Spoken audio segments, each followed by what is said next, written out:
With an estimated population of 8 million inhabitants, Togo has chosen, since its independence, to use its privileged geographical position as a coastal country to serve as a bridge between Europe, Asia, America, and landlocked African countries.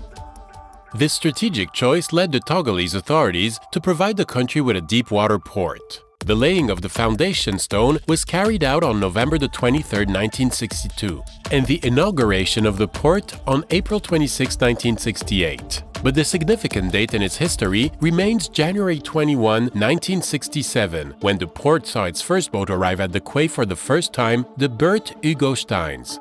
5 decades later, this maritime infrastructure, which has become the arm of the Sahel countries and the only deep-water port in the sub-region, with a depth of nearly 17 meters, now drains more than 22 million tons of general cargo per year.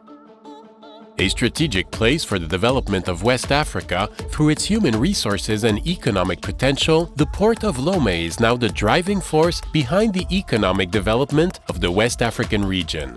It remains not only the country's main channel of trade with the rest of the world, but also contributes to the development of the economies of landlocked countries such as Burkina Faso, Niger, Mali, Chad, and the Central African Republic, thus confirming its historical vocation as a tool for sub-regional integration.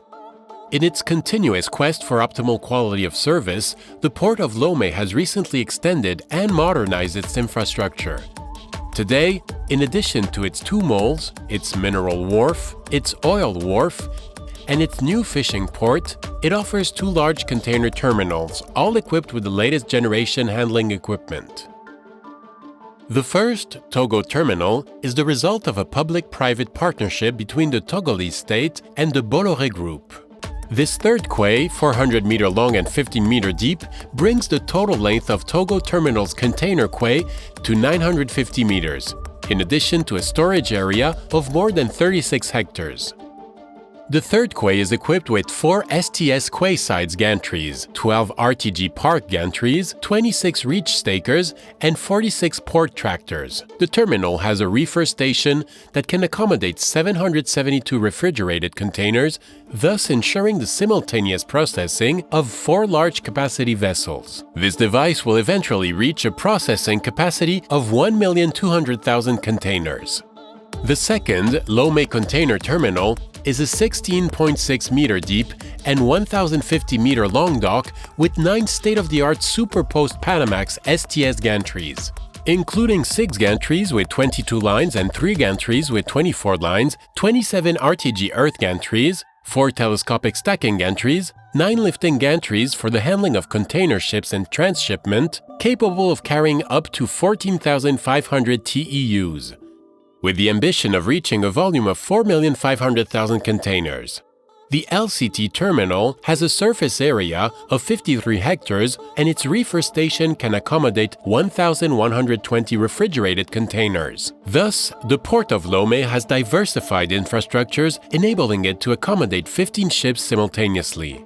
The towing service of the ships is provided by the Boluda Group. The company has 3 state-of-the-art tugboats with power ranging from 5,000 to 5,700 horsepower. In the continuity of its modernization, the Port of Lomé has also just acquired a new fishing port equipped with an administrative block, 2 ice factories, 2 storage rooms, and a landing dock. This new infrastructure, which can accommodate up to 400 pirogues, will allow fishers to increase national production and contribute to the development of the blue economy.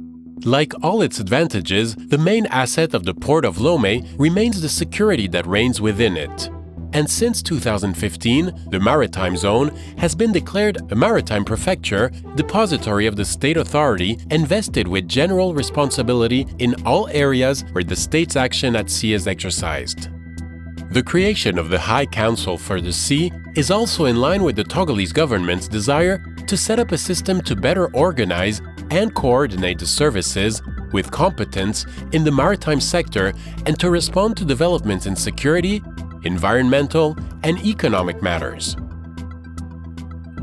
In order to obtain this recognition, Lomé Port Authority and its terminals have each equipped themselves with a scanner and a first-rate security system, in compliance with the International Code for the Safety of Ships and Port Facilities, ISPS code.